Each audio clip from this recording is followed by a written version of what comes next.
தந்தை மகன் தூய ஆவியாரின் பெயராலே.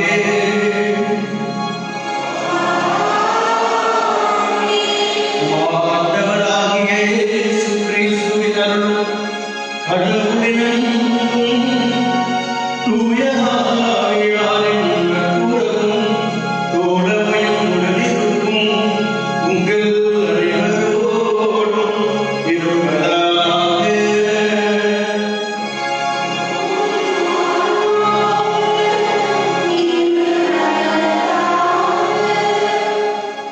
கிறிஸ்தியத்தில் உள்ள சகோதர சகோதரிகளே, ஆரோக்கிய தாயின் அன்புரைகளே, அன்னையுடைய புனித தளத்திற்கு இறையருளையும் நிறை ஆசிரியையும் அன்னை வழியாக பெற்று செல்லும்படியாக இங்கு வந்திருக்கிறோம். இறைவன் நமக்கு எல்லா விதமான நல்ல உடைகளையும் வழங்கி இருக்கிறார். நாமும் அவரை போல எல்லாவற்றையும் விளங்க வேண்டும் என்று அவர் விரும்புகிறார். மிகுந்த கனிதல் இருந்தவர்களாக இறைவன் நம்மை இந்த நாளிலே அழைக்கிறார். எனவே இந்த கனிதலுடைய வாழ்க்கை வாழ, நிறைவான வாழ்க்கை வாழ, கிறிஸ்துவை போல எல்லா சூழ்நிலையிலும் வாழ எத்தகைய விதமான வாழ்க்கையை நாம் மாற வேண்டும் என்று இன்றைய திருவழி வாழ்வுக்கு கற்றுக் கொடுக்கிறது. எனவே இந்த புனித வழியாக இறைவன் நமக்கு வைத்திருக்கும் மகிமைகளை, இறைவன் நமக்கு வைத்திருக்கும் நிறைவான ஆசீர்வாதங்களை பெற்றுச் செல்லும்படியாக இருக்கிறோம். தலையாக இருக்கின்ற நம் குற்றங்கள், குறைகள், பாவங்கள் பல வேலைகளை எண்ணி மனம் வருந்துவோம், மன்னிப்பு கேட்போம். எல்லாம் வல்ல இறைவனிடம், சகோதர சகோதரிகளே, உங்களிடம் நான் பாவியை ஏற்றுக்கொள்கிறேன். ஏனெனில் என் சிந்தனையால், சொல்லால், செயலால், கடமையின் தவறினாலும் பாவங்கள் பல செய்தேன். என் பாவமே, என் பாவமே, என் பெரும் பாவமே. ஆகையால் எப்பொழுதும் கண்ணியான புனித மரியாதையும் சகோதர சகோதரிகளை உங்களையும் நம்பியவர்களாகிய ஆண்டவரிடம் எனக்காக வேண்டிக் கொள்ள மாட்டார்கள். எல்லாம் உள்ள இறைவன் நம்மை இறக்க வைத்து நம் பாவங்களை மன்னித்து நம்மை நிலைப்பாடுகளுக்கு அழைத்து செல்வாராக.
புரியுமை வேண்டுகின்றோம். அவருடைய கனிவான பரிந்துரையால் மண்ணுடைய தீமைகள் கொள்ளை நோய்கள் அனைத்திலும் நாங்கள் விடுவிக்கப் பெற்று விண்ணகத்தில் நிலையான மகிழ்ச்சியை அடைய தகுதி பெறுவோமாக. உம்மோடு தூய ஆவியாரை ஒன்றிப்பில் இறைவனாய் என்றென்று வாழ்ந்து காட்சி செய்கின்ற எங்கள் ஆண்டவர் உம் திருமகனான இயேசு கிறிஸ்து வழியாக உம்மை மன்றாடுகின்றோம்.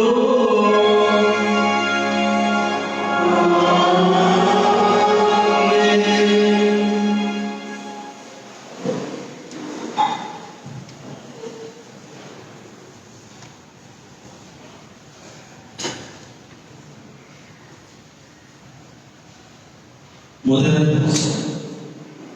தலையாக கிறிஸ்துவை போன்று எல்லாவற்றிலும் நாம் வளர வேண்டும்.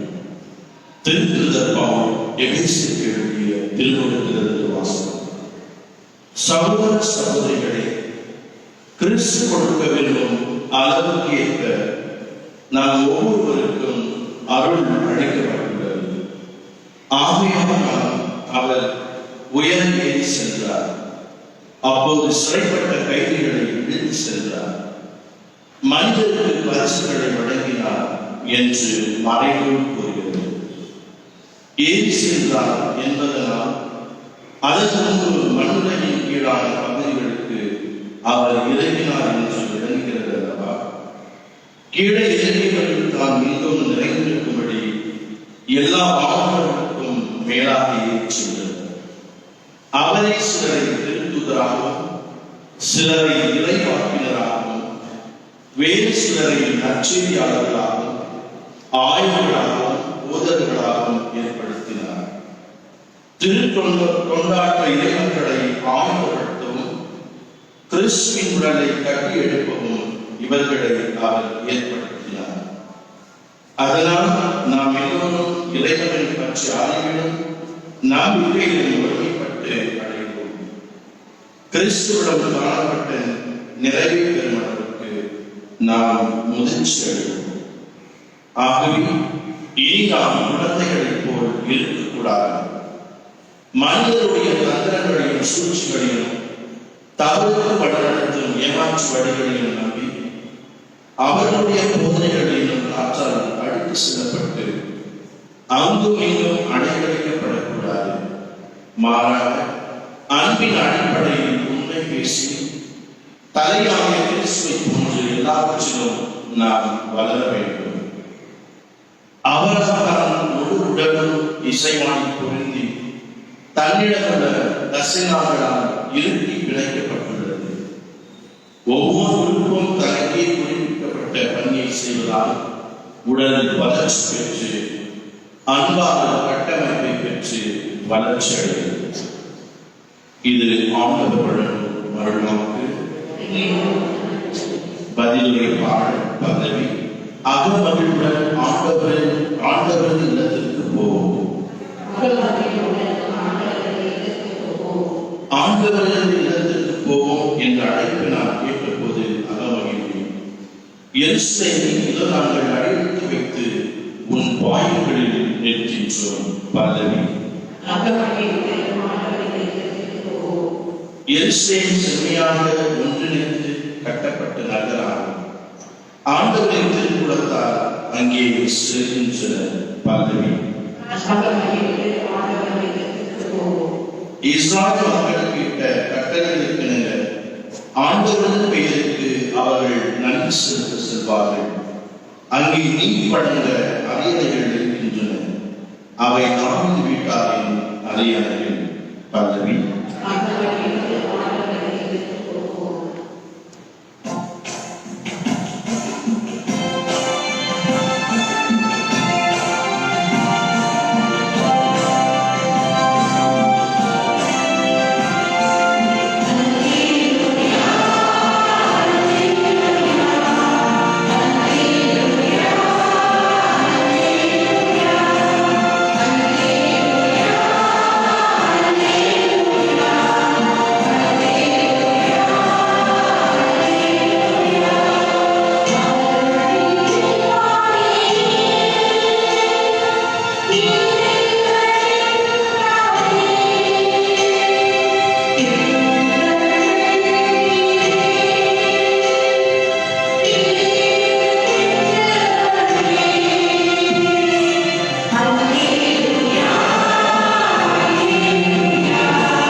லூக்கா எழுதிய நற்செய்தி அதிகாரம் 13 வாழ்வதற்கான வார்த்தைகள் 1 தொடக்கம் 9 முடிய.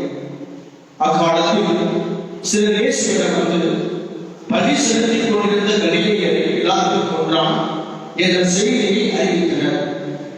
அவர்களிடம் மறுமொழியாக, இக்கலிலேயருக்கு இவ்வாறு நிகழ்ந்ததால் இவர்கள் மற்றெல்லா கலிலேயரை விட பாவிகள் என நினைக்கிறீர்களா? அப்படி அல்ல. எனவே உங்களுக்கு சொல்கிறேன், மனம் மாறாவிட்டால் நீங்கள் அனைவரும் அப்படியே அழிவீர்கள். சீலோவாவிலே கோபுரம் விழுந்து 18 பேரை கொண்டது. அவர்கள் எருசலேமில் குடியிருந்த மற்ற எல்லாரையும் விட குற்றவாளிகள் என நினைக்கிறீர்களா? அப்படி அல்ல. என உங்களுக்கு சொல்கிறேன், மனம் மாறாவிட்டால் நீங்கள் அனைவரும் அப்படியே அழிவீர்கள் என்றார். மேலும் இயேசு இந்த உண்மையை கூறினார். ஒருவர் தன் திராட்சை தோட்டத்தில் அத்திமரம் ஒன்றை நட்டு வைத்திருந்தார். அவர் வந்து அதன் கனியை தேடிய போது எதையும் காணவில்லை. எனவே அவர் தோட்ட தொழிலாளரிடம், 3 ஆண்டுகளாக இந்த அத்திமரத்தில் கனியை தேடி வருகிறேன், எதையும் காணவில்லை. ஆகவே இதை வெட்டிவிடும், இடத்தையே அடைத்துக் கொண்டிருக்க வேண்டும் என்றார். தொழிலாளர் வழியாக, ஐயா, இந்த ஆண்டு இதை விட்டு வருவேன். நான் இதை சுற்றிலும் கொத்தி எடுத்து போடுவேன்.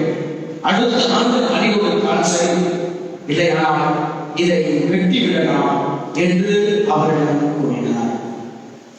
ஆண்டவரின் அருள்வாக்கு.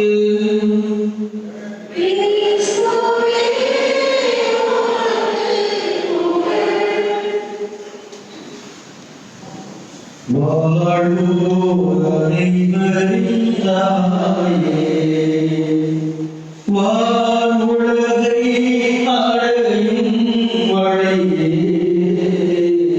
வாழ்வோர் அனைவரின் தாயே, மக்களின் தாயே, தாயே, மக்களின் தாயே,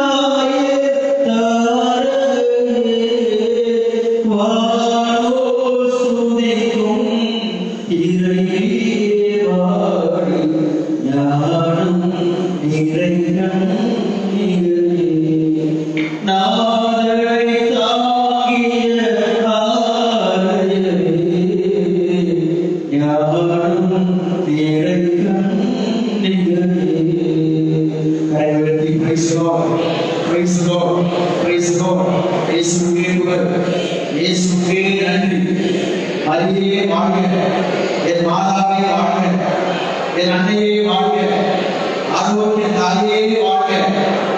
Praise the Lord. Hallelujah, hallelujah, hallelujah. கிறிஸ்துவின் சகோதர சகோதரிகளே, ஆரோக்கியமான அன்புப்படுகிற அன்னை மரியாதைய இந்த புனிதமிக்க இந்த அமர்ந்து இந்த புனித பணிகளை ஆசிரியரை பெற்றுக்கொள்வது நாம் எல்லோரும் ஒவ்வொரு நாளும் கொடுத்து வைத்திருக்கிற மிகப்பெரிய பாக்கியம். அன்னை அறிவில் இருக்கிறோம் என்பதை விட அன்னை நம்மை இருக்கிறார் என்பதுதான் நமக்கு ஆனந்தம். அன்னையிடம் நாம் ஜெபிக்கிறோம் என்பதை விட, அன்னையிடம் நாம் ஜெபிக்க வந்திருக்கிறோம் என்பதை விட, அன்னை நமக்காக ஜெபிக்கிறார் என்பதுதான் நமக்கு ஆனந்தம்.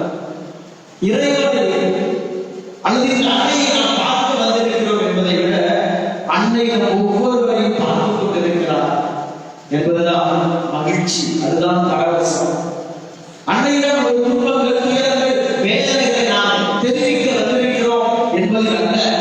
அன்னை நம் துன்பங்கள், துயரங்கள், வேதனைகளை தெரிந்து வைத்திருக்கிறார். நமக்கான ஒவ்வொரு நிமிடமும் பரிந்து பேசிக் கொண்டிருக்கிறார் என்பதுதான் இந்த ஆணை நமக்கு கொடுக்கின்ற நம்பிக்கை, உறுதிப்பாடு. ஆக அன்னையினுடைய இந்த புனித தலம் ஒவ்வொரு நாளும் நமக்கு கொடுக்கின்ற நம்பிக்கை, இதோ நான் இருக்கிறேன், இதோ நான் உங்களோடு இருக்கிறேன், உங்களுக்காக இருக்கிறேன். அதுதான் அன்னை நமக்கு ஒவ்வொரு நாளும் கொடுக்கின்ற வார்த்தை. அன்னை மரியாள் குவாதலூப்பே என்ற அந்த இடத்துல சைமன் ஸ்டோக் என்பவருக்கு காட்சி கொடுத்தவர்கள் சொன்ன வார்த்தை, இதோ உன் தாய் நான் இங்கு இல்லையா, இதோ உன் தாய் நான் இங்கு இருக்கிறேன், உனது தாய் உன்னை எல்லாவற்றிலும் பாதுகாத்துள்ள தாய் என்றால் நமக்கு தெரியும். தாயினுடைய அருமை நமக்கு தெரியும். தாயினுடைய அன்பு தெரியும். தாயினுடைய உடனிருப்பு தெரியும். தாயினுடைய ஒவ்வொரு சூழ்நிலையும் நமக்கு தெரியும். அந்த தாயின் உடனிருப்பின் மகிமை என்ன, பலம் என்ன என்று நமக்கு தெரியும். அப்படி என்றால் அந்த தாய் இதோ உன் தாய் நான் இருக்கிறேன் என்று சொன்ன பொழுது எத்துணை வல்லமை இருந்த, எத்துணை ஆசீர்வாதமிக்க ஒரு வார்த்தையாக இருந்திருக்கும். இந்த தாயினுடைய வார்த்தைகள் தான், அந்த தாயினுடைய அந்த நம்பிக்கை தான் ஒவ்வொருவரை வாழ வைத்துக் கொண்டிருக்கிறது. ஒவ்வொருவருக்கும் அந்த வாழ்வை இறைவனின் ஆசீர்வாதத்தை பெற ஒரு வழியாக இருக்கிறது. என்ன சொல்லுவார், அன்னை மரியா பாவிகள் அனைவரும் விண்ணகத்திலே கொண்டு சேர்க்கின்ற ஒரு ஏணி என்று சொல்லுவார். அந்த விண்ணகத்தை அடைகின்ற ஒரு வழிதான் அன்னை மரியா என்றால் அந்த தாயிடம் செல்கின்ற பொழுது அவர் மகனிடம் அவர் அழைத்து செல்கிறார். தாயிடம் இருப்பது அவர் மகனிடம் இருப்பதற்கு சமம். அவர் மகனிடம் செல்கின்ற பொழுது அவருடைய மகனுடைய பிரசன்னம் நம்மை தாயின் அரவணைப்பிற்கு, தாயின் பாதுகாப்பிற்கு நம்மை இட்டு செல்லும். தாயின் பாதுகாப்பில் தான் ஒவ்வொருவர் வாழ வேண்டும் என்பதுதான் இறைவனின் விருப்பம். இறை தந்தை தன் மகனை இந்த உலகத்திற்கு கொடையாக கொடுத்தார். அந்த இறை மகன் தன் தாயை நமக்கு கொடையாக கொடுத்தார். தன் தாயை நமக்கு கொடையாக கொடுத்தார். இறைவனுடைய கொடை பெத்லகேமிலே மாட்டின் தொழுவத்திலே இந்த மண்ணுலகிற்கு மனிதனாக வெளிப்பட்டது. இந்த மண்ணுலகிற்கு மனிதனாக வெளிப்பட்டது. அதே அந்த மனிதனாகி இறைவன் நம் மாநில மீட்பர் சிலுவையிலே மனிதனாக வந்தவர் நமக்கு ஒரு தெய்வ தாயை கொடுத்தார். தெய்வத்தின் தாயை கொடுத்தார். இறை மகன் தனது தாயை கொடுத்தார். மனிதர்களுக்கு மேலாக மனிதர்கள் அவருடைய பராமரிப்பிலே வாழ வேண்டும் என்பதற்காக அன்னை மரியாதை ஆண்டவர் இயேசு கிறிஸ்து யோவானிடம் ஒப்புக் கொடுத்த பொழுது அந்த இறைவார்த்தை குறிப்பிடப்பட்டிருக்கிறது. அந்நேரம் முதல் அந்த சீடர் இயேசுவின் தாயை தனது இல்லத்திலே ஏற்று பராமரித்து வந்தார். அந்த சீடர் தன் தாயை ஏற்றுக்கொண்டார் என்பது நம் எல்லோரையும் அன்னை மரியாதை ஏற்றுக்கொண்டார் என்பதை அடையாளம் தான். அங்கு யோவான் மட்டும் அந்த சிலுவை அடியில நிற்கவில்லை. மானிட குலம் முழுவதும் நின்றது. இந்த மானிட குலம் முழுவதும் அன்னையின் பராமரிப்பிலே, பாதுகாப்பிலே வாழ வேண்டும் என்பதுதான் தந்தையின் விருப்பம். அவர் இயேசு கிறிஸ்து ஆண்டவரின் விருப்பம். இந்த தாய் நமது ஒவ்வொருவரின் சூழ்நிலையை உணர்கின்ற தாயாக இருக்கிறார். மிக சிறப்பாக நச்சீதி ஆண்டவர் ஒரு வார்த்தை சொல்கிறார். குறைகளை பார்க்கின்ற மனிதர்களாகவோ அல்லது தவறுகளை சுட்டி காட்டுகின்ற மனிதர்களாகவோ நீங்கள் மாறாமல் மனமாறுங்கள். மனமாறுங்கள். இந்த மனமாறுகின்ற வாழ்க்கை தான் நமக்கு இறைவன் எல்லா நிறைவான கொடைகளை கொண்டு வரும். இரண்டாவதாக இயேசு கிறிஸ்துவை போல நாம் எல்லாவற்றிலும் வளர்வதற்கு அது உறுதுணையாக இருக்கும். மனமாற்றம். மனமாற்றம் ஒன்று மட்டும்தான் இறைவனுடைய மகிமையை கண்டடைகின்ற, இறைவனுடைய ஆசீர்வாதத்தை பெறுகின்ற, இறைவனுடைய சுகத்தை பெறுகின்ற, இறைவன் நமக்கு வைத்திருக்கின்ற எல்லா ஆசீர்வாதங்களையும் பெறுவதற்கான ஒரு வழியாக இருக்கிறது. எனது அன்னை மரியாதை காட்சிகளில் நீங்கள் பாருங்கள். எல்லா காட்சிகளையும் எடுத்துக் கொள்ளுங்கள். அனைவரும் ஒரு வார்த்தையை திரும்ப திரும்ப சொல்லிக் கொண்டே இருப்பார். பாவிகளுக்காக, பாவிகள் மனமாறுவதற்காக செவியுங்கள். அன்னை மரியாதையுடைய இந்த காட்சிகள் அனைத்தும் சுட்டிக்காட்டுவது பாவிகள் மனமாற செவியுங்கள், பாவிகள் மனமாற வேண்டும் என்பதுதான் அன்னை மரியாதையுடைய விருப்பமாக இருக்கிறது. அதுதான் இறைவனுடைய விருப்பம் என்றால் இறை விருப்பத்தை தன் விருப்பமாக ஏற்றுக்கொண்ட அடிமை என்று தன்னை அழைத்துக் கொண்டவர் அன்னை மரியாதை. நிறுத்திய தாமஸ் அக்வீனாஸ் அழகாக சொல்லுவார், அன்னை மரியாதை இந்த உலகத்திலே இருந்த பொழுது அவர் துன்புற்ற துயரற்ற அவர் செய்த பணிகளை விட இப்பொழுது அவர் செய்கின்ற பணிகள் ஏராளம் ஏராளம். ஒவ்வொரு பாவியும் விண்ணகத்தை சேர்க்கின்றார் அன்னை மரியாதை. அவர் ஒருபோதும் அமைதியாக இருப்பதில்லை. இரண்டாவதாக சொல்வார், நரகம் மூடப்படும் வரை அன்னை மரியாள் இந்த உலகத்திலே நமக்காக தன் மகனிடம் பரிந்து பேசிக் கொண்டிருப்பார். உலகத்தின் கடைசி இறுதி பாவி, இந்த உலகத்திலே வாழ்கின்ற இறுதி பாவி மனமாறியவரை அன்னை மரியாள் நமக்காக மற்றவர்களிலே நம்மோடு இருப்பார், நமக்காக பரிந்து பேசிக் கொண்டிருப்பார், நமக்காக ஜெபித்துக் கொண்டிருப்பார். அவர் நம்மோடு இருப்பார். இறைவனுடைய பிள்ளைகளாக வாழ வேண்டும் என்பதற்காக அன்னை மரியாள் ஏதோ நம்மை இந்த இறைவனை நம்மை கூட எடுத்து செல்வர் அல்ல, இந்த நற்செய்தியாய் வாழ நம்மை அழைக்கிறவர். ஏனென்றால் அவர்தான் நற்செய்தி, அவர்தான் நற்செய்தி. நற்செய்தி என்றால் இறைவார்த்தை என்றால் இறைவன், அந்த இறைவனை தன்னகத்தை கொண்டவர்தான் அன்னை மரியாள். இறைவார்த்தையை நாம் வாசிக்கிறோம், ஆனால் அதை வாழ்ந்தவர் அன்னை மரியாள். இறைவார்த்தையை நாம் தூக்கிச் செல்கிறோம், ஆனால் இறைவார்த்தைக்கு வார்த்தைக்கு மதுவும் கொடுத்தவர், உடலும் சதையும் இரத்தமும் கொடுத்தவர் அன்னை மரியாள். முதல் அன்னை மரியாள். அந்த தாய் நமது தாயாக இருக்கிறார். அந்த தாய் பாத்திமாவிலே ஆட்சி கொடுத்த பொழுது ஒரு அழகான ஜெபத்தை கற்றுக் கொடுத்தார். அந்த சிறுமிகளுக்கு ஒவ்வொரு நாளும் ஜெபமாலையிலே ஒவ்வொரு நாளும் சொல்லுகிறோம்,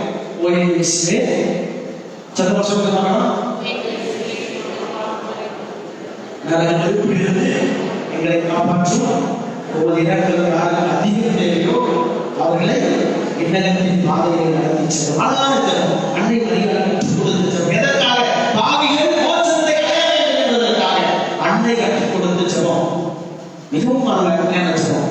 அன்னை மரியாள் பெருந்தடைக்கு தோன்றிய பொழுது இன்னொரு அழகான ஜெபத்தை கற்றுக் கொடுத்தார். மிகவும் இறக்கமுள்ளதாகி இத்துறை நம்பிக்கையான வார்த்தை, உங்களிடம் கேட்ட ஒருவருடைய இல்லை என்று சொன்னதாக கேள்விப்பட்டது.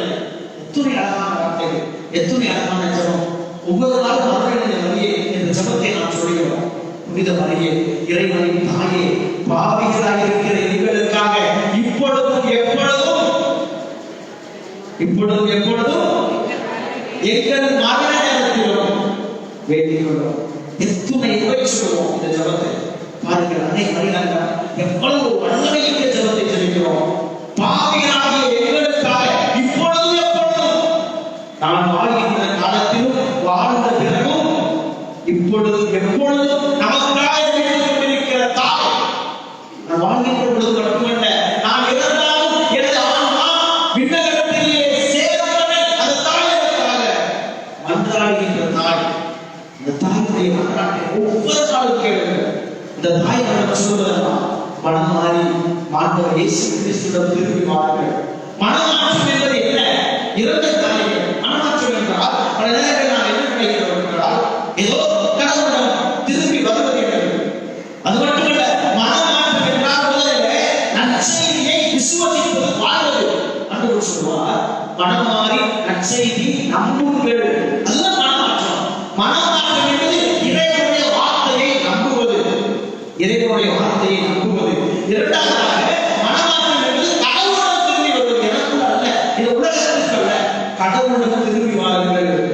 கடவுளுடன் திரும்பி வருவதை மனமாற்றம். பேர் வழக்கம் சொல்லுவார், இதோ கடவுள் ஏதோ காலம் தாங்குவதாக நினைத்துக் கொள்ளாதீர்கள், அவர் ஒவ்வொரு பாவியும் மனமாற வேண்டும் என்று காத்துக் கொண்டிருக்கிறார். 2 பேர் 3ஆம் அதிகாரம் 19ஆம் வசனம். கடவுள் ஒவ்வொரு பாவியும் மனமாற வேண்டும் என்று காத்துக் கொண்டிருக்கிறார். எனக்காக, உங்களுக்காக அவர் காத்துக் கொண்டிருக்கிறார். எனவேதான் ஆண்டவர் சொல்வார், மனம் மாறுகின்ற ஒரு பாவியை குறித்து விண்ணகத்திலே மிகுந்த மகிழ்ச்சி உண்டாகும். அந்த மனமாற்றம் நமக்கு எதை கொடுக்கிறது? முதல் வசனத்திலே அழகான வார்த்தையை தூய பவுல் நமக்கு கற்றுக் கொடுக்கிறார். இதோ கடவுள் ஒவ்வொருவருக்கும் நிறைவான அளவற்ற அருள்கொடைகளை கொடுத்திருக்கிறார். ஒவ்வொருவரையும் அவர் தனக்கென வாழ்வதற்காக, தனக்கென நாம் அவருடைய வாழ்க்கையை பயன்படுத்துவதற்காக அழைத்திருக்கிறார். ஒவ்வொருவரையும் அழைத்திருக்கிறார். ஒவ்வொருவரையும் ஒவ்வொரு சூழ்நிலையும் ஒவ்வொரு வாழ்க்கையும் அழைத்திருக்கிறார். கணவனாக, மனைவியாக, பெற்றோராக, முதியோராக, ஆசிரியராக அல்லது வழிநடத்துகிறவர்களாக, குருக்களாக, கல்விகளாக, பொதுநிலைகளாக, திருமணம் ஆனவர்களாக, ஆகாதவர்களாக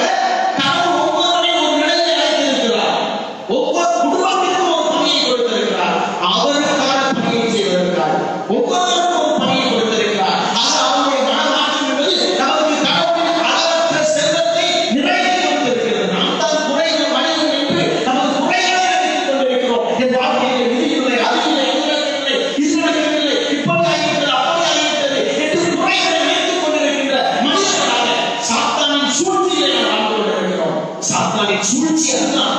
அதுதான் மனிதனின் சூழ்ச்சிகளையும் மனிதனுடைய வெற்று பேச்சுகளையும் மனிதனுடைய தவறான போதைகளுக்காக அடையாளம் எங்களுக்கு ஓடணும். பவுல் சொல்றாரு, இங்க ஒதுக்கிறாங்க, அங்க ஒதுக்கிறாங்க, அங்க இருக்கிறாங்க, இங்க இருக்கிறாங்க, ஓடி ஓடி அலைந்து உங்களை நீங்கள் ஏமாற்றுகிறார்கள். நிவாரணம் செய்கிறார். கடவுளுடைய உங்களுக்கு நிறைவாக கொடுக்கப்பட்டிருக்கிறது. கடவுளுடைய நிறைவாக கொடுக்கப்பட்டிருக்கிறது. தொடர்ந்து சொன்னால் இயேசு கிறிஸ்துவை போல நீங்கள் முற்றிலுமாக இயேசு கிறிஸ்துவை போல எல்லா நிலையிலும் நீங்கள் வாழ வேண்டும். இயேசுவை போல, என் பெற்றோரை போல அல்ல, அல்லது நண்பரை போல அல்ல, அல்லது ஆசிரியரை போல அல்ல, இயேசுவை போல நாம் வாழ வேண்டும். அவரை போல நிறைவான காரியங்களை கொண்டிருக்க வேண்டும்.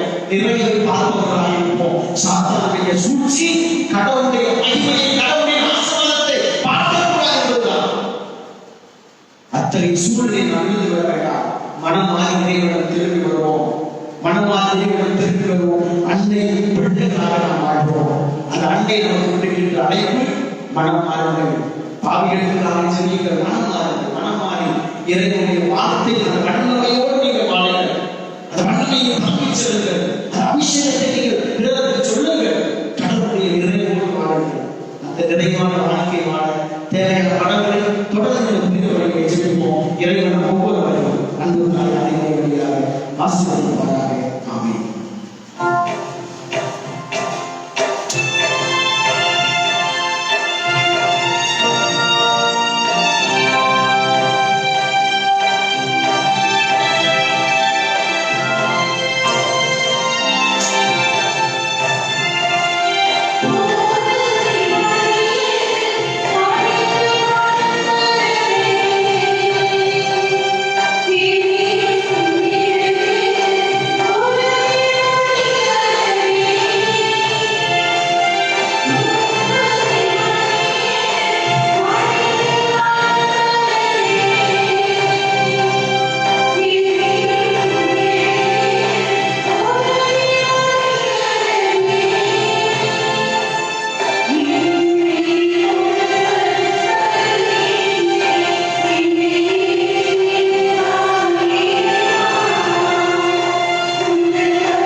சகோதர சகோதரிகளுடைய உங்களுடைய நாள் இதுபடி எல்லா வள இறைவனுக்கு ஏற்றுக்காக பாடுங்கள்.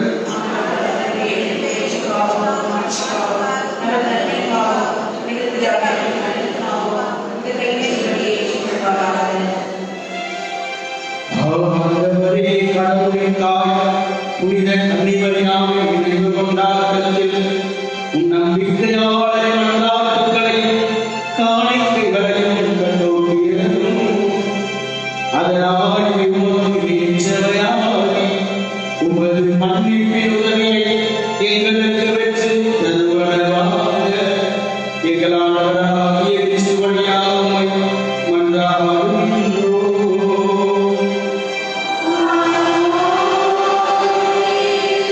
ஆண்டவர் உங்களோடு இருப்பாராக.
எங்கள் கடமையும் மீட்புக்குரிய செயல்பாடும்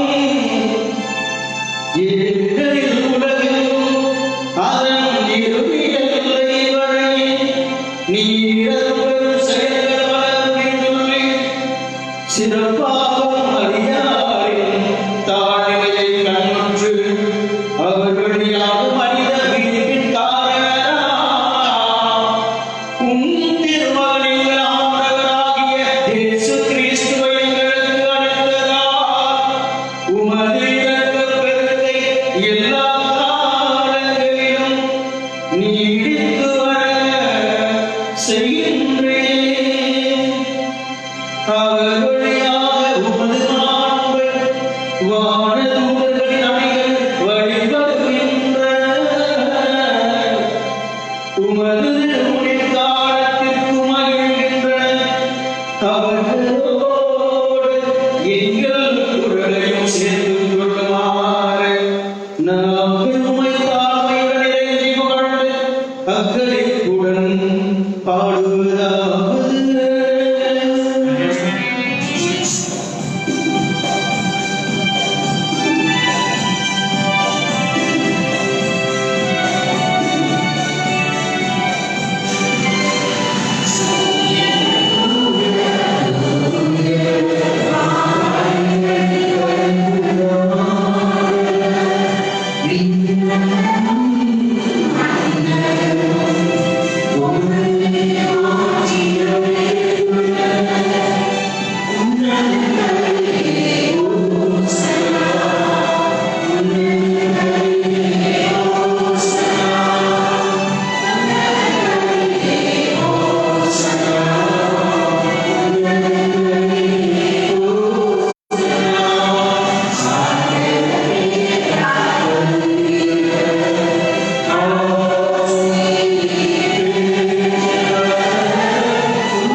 ஆண்டவரே தூயவரான எளிமையாகவே தூயவர் தூய்மை அனைத்திற்கும் ஊற்று.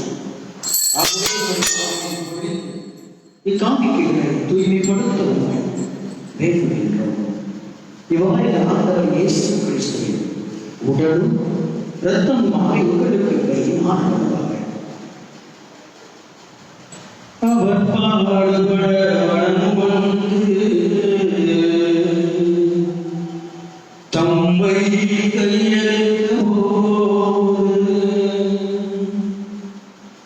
அப்பத்தை எடுத்து நன்றி செலுத்தி அதை பிட்டு தம் சீடர்களுக்கு அளித்து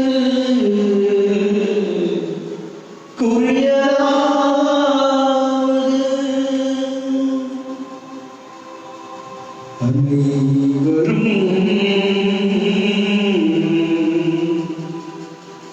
இதிலிருந்து வெற்றி உண்ணுங்கள்.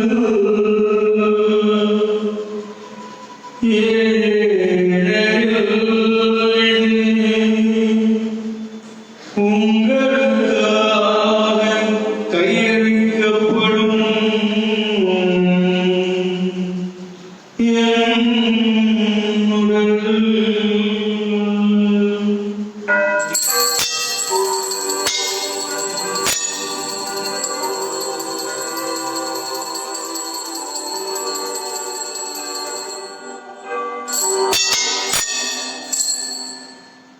அவ்வளவே இரவு இருந்த அருந்தியபின்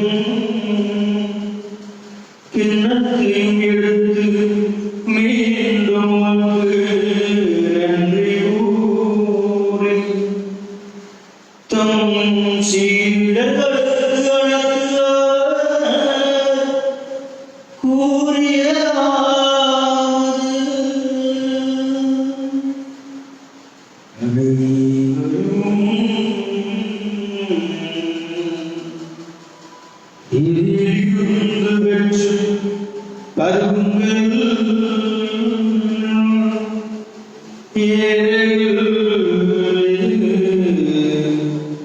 புதிய இளையான உடன்படிக்கைக்கு உரிய என்றத்தின் கிண்ணம் இதுவாகென்று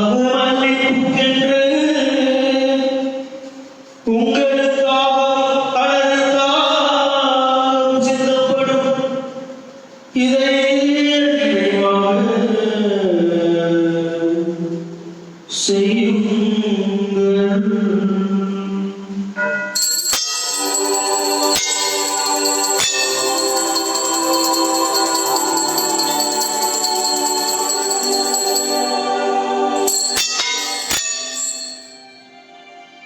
நம்பிக்கையின் பொருள்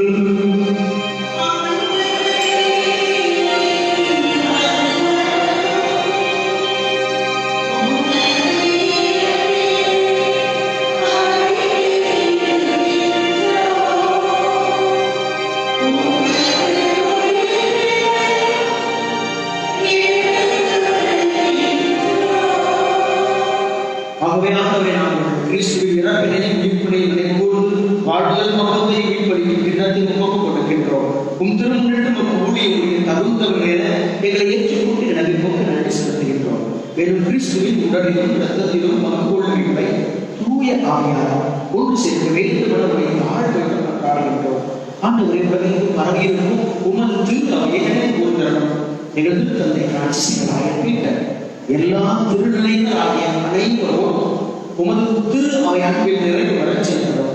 பெருமையை திரு எதிர்நோக்குடன் துயில் கொள்ளும் எங்கள் சகோதரர் சகோதரிகளையும் இறந்தோர் அனைவரையும் இரக்கத்துடன் நினைவு கொண்டு உமது நிருபவழியும் ஏற்றணும். எங்கள் அனைவரையும் இரக்கமாயும் கடவுளின் கண்டித்தாய் எங்கள் தாயின் பாதுகாவலியுமான அற்புதங்கள் நிறைந்த எங்கள் ஆரோக்கிய தாய் மீது மரியாதை அவருடைய கணக்கான விதி யோசேப்பிலிருந்து தூதர்கள் இவ்வுலகில் உகந்தவராக இருந்தோம் ஆகிய புனிதர் அனைவருடனும் நாங்கள் நிலைவாழ்வில் பங்கு கொள்ள தகுதி பெற்று உம் திருமகன் இயேசு கிறிஸ்து வழியாக உம்மை புகழ்ந்தேற்று மரபருடன் கொண்டாடுகின்றோம்.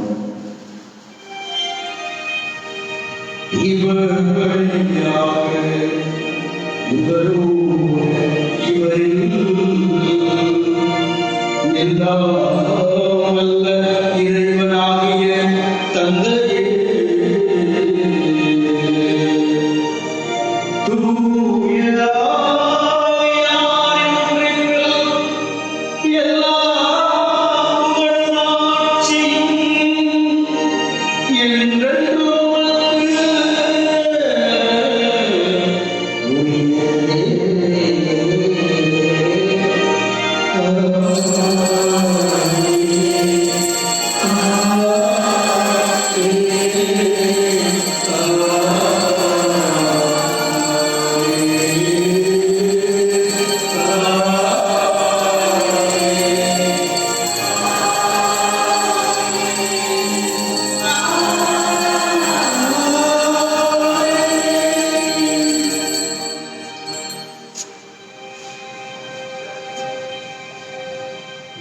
கட்டளையாக கேட்கப்பட்டு இறைவடி வினையாக வெற்றி பெற்ற நாம் துணிந்து சொல்வோம்.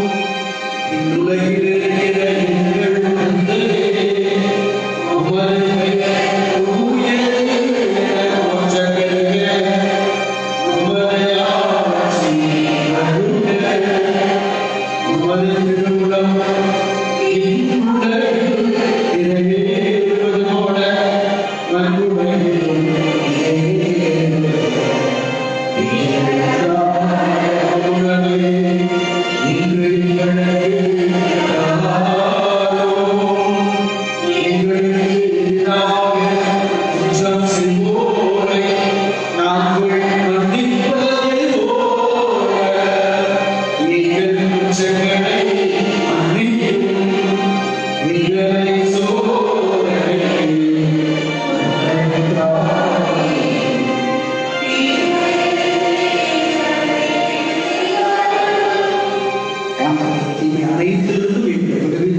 எங்கள் வாழ்நாளில் அமைதியை கனிவுடன் சென்று உண்மை கொண்டாடுகின்றோம்.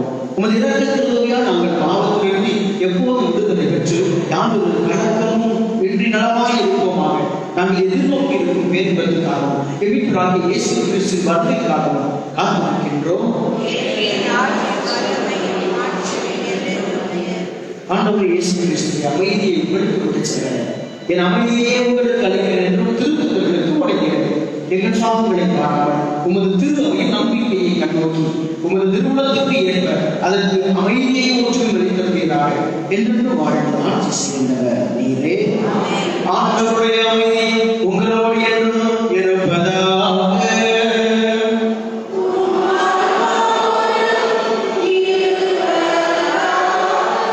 ஒரு கிறிஸ்தின் அமைதியை படிக்கிறோம். கிறிஸ்தின்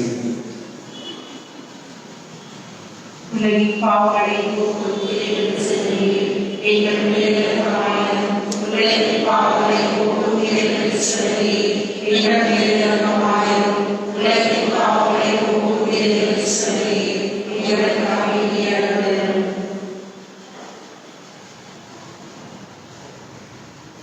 இதோ இறைவனுடைய செம்மறி நிறைவுள்ளவர்களாக வாழ நிறைவான தேவனாய் நம் உள்ளத்தை அழைக்கிறவர், நிறைவை காணும்படியாக அழைக்கிறவர், உலகின் பாவங்களை போக்குகிறவர். இந்த செம்மறியின் விருதுக்கு அழைக்கப்பட்டு நாம் அனைவரும் பேர் பெற்றோம். நான் தகுதியற்றவர், நான் ஒரு வார்த்தை மட்டும் சொல்கிறேன், ஆன்மாவாக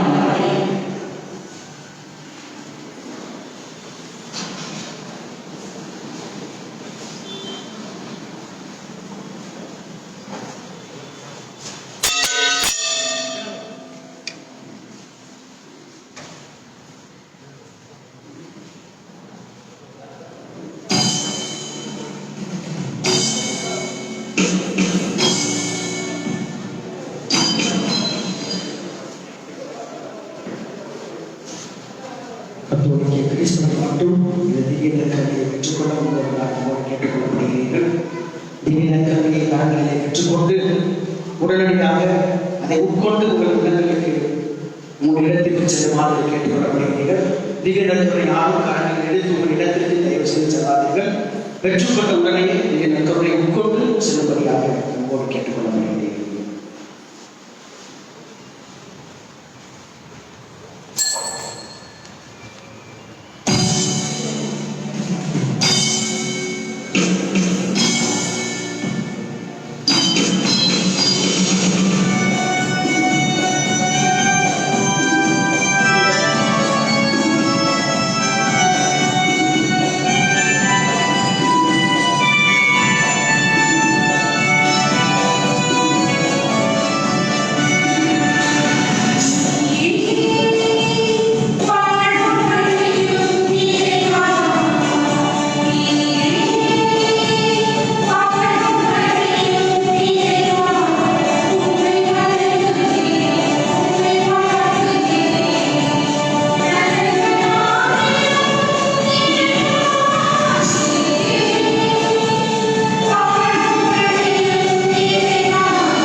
நன்றி கூறி மன்றாடுவோமாக. ஆண்டவரே, இப்படிக்கும் அருளையாளத்தால் கூட்டம் பெற்ற நாங்கள் உம்மை தாழ்மையுடன் வேண்டுகின்றோம். கடவுளை பெற்றெடுத்த புனித கன்னிமரியாவின் நினைவை போற்றி பெருமைப்படுத்தும் நாங்கள் என்றும் உமது மீட்பின் பயனை அனுபவிக்க தகுதி பெறுவோமாக. எங்கள் ஆண்டவராகிய கிறிஸ்து வழியாக உம்மை மன்றாடுகின்றோம்.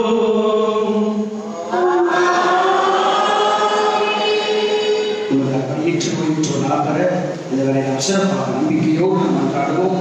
மிகச் சிறப்பாக மருத்துவமனையிலே பல்வேறு விதமான நோயோடு பாதிக்கப்பட்டிருக்கிறவர்கள், நம் இல்லத்திலே இருக்கின்ற முதியோர்கள், நோயாளிகள், இந்த திருப்பணியிலே பங்கு வர முடியாத ஒவ்வொருவருக்காக நம்பிக்கையோடு சொல்லிப்போம். ஆண்டவரே, உமது ஊழியரை எதிர்த்தாக்கி ஆன்மாக்களுக்கு ஆறுதல் தாரும். நாங்கள் துன்பங்களினால் தூய்மை அடைந்து உமது இரக்கத்தினால் குணமடைந்து அருள் புரிவீராக. எங்கள் ஆண்டவராகிய இயேசு கிறிஸ்துவின் பெயரால் ஆமென். ஆண்டவராகிய இயேசு கிறிஸ்து உங்களை பாதுகாக்க உங்கள் நடுவிலும், உங்களை காப்பாற்ற உங்களுக்குள்ளும், உங்களுக்கு வழிகாட்ட உங்களுக்கு முன்னும், உங்களுக்கு காவலாயிருக்க உங்களுக்கு பெண்ணும், உங்களை ஆசீர்வதிக்க உங்கள் மேலும் இருப்பாராக.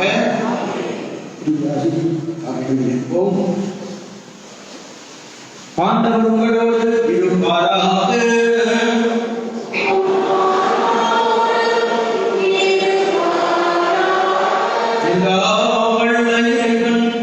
தந்தை, மகன், தூய ஆவியாரின் ஆசி உங்கள் மீது என்றென்றும் தங்கி உங்களை நிறைவாய் ஆசீர்வதித்து வழிநடத்துவதாக. இறைவனின் இறைவான அன்பிலும் அன்னையின் ஆசிரியரும் வாழ சென்று